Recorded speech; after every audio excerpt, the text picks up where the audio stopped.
Hi friends, మేము వాళ్ళ అన్నవరం వెళ్ళినప్పుడు వాళ్ళ టెంపుల్ వాళ్ళ షాప్లో ఈ ఆవు పేడతో చేసిన పిడకలు తీసుకొచ్చాను. ఇవి ఎప్పుడు నేను తెచ్చుకుంటూనే ఉంటాను, బట్ ఈసారి స్పెషల్గా దొరుకుతాయి నాకు. ఇవిగోండి, ఆవు పేడతో చేసిన చక్కటి ప్రమిదలు నాకు చాలా బాగా నచ్చింది, నేను తెచ్చేసుకున్నాను.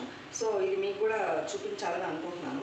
సో ఇలా నూనె వేసి ఒత్తి వేసి చక్కగా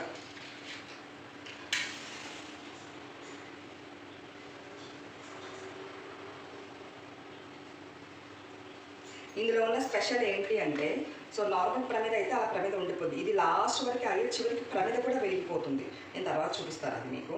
సో తర్వాత దీన్ని నేను చాలా గట్టిగా ఉంది, ముక్కలు ముక్కలు చేశాను. సో మనం ఇంట్లో ఈవినింగ్ టైంలో ఇలా ఈ కర్పూరం వెలిగించి పెట్టుకుంటే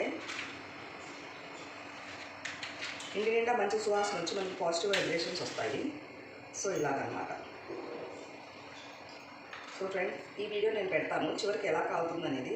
సో మనం ఇలా అనమాట ఇంటి బయట కానీ దిష్టికి కానీ లేకపోతే మనం ఈవినింగ్ టైంలో 6 టైంలో కానీ ఇలా వెలిగించేసుకుంటే మనకి ఈ పిడక కూడా కాలిపోతుంది.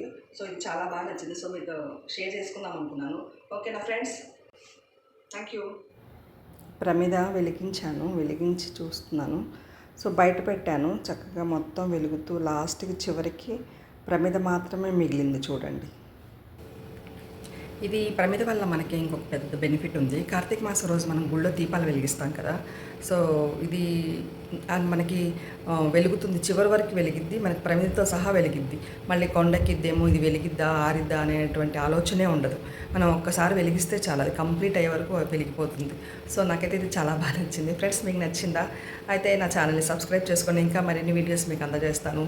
అండ్ మీకు నచ్చితే లైక్ చేయండి, ఇంకా నచ్చితే షేర్ చేయండి. Okay, thank you.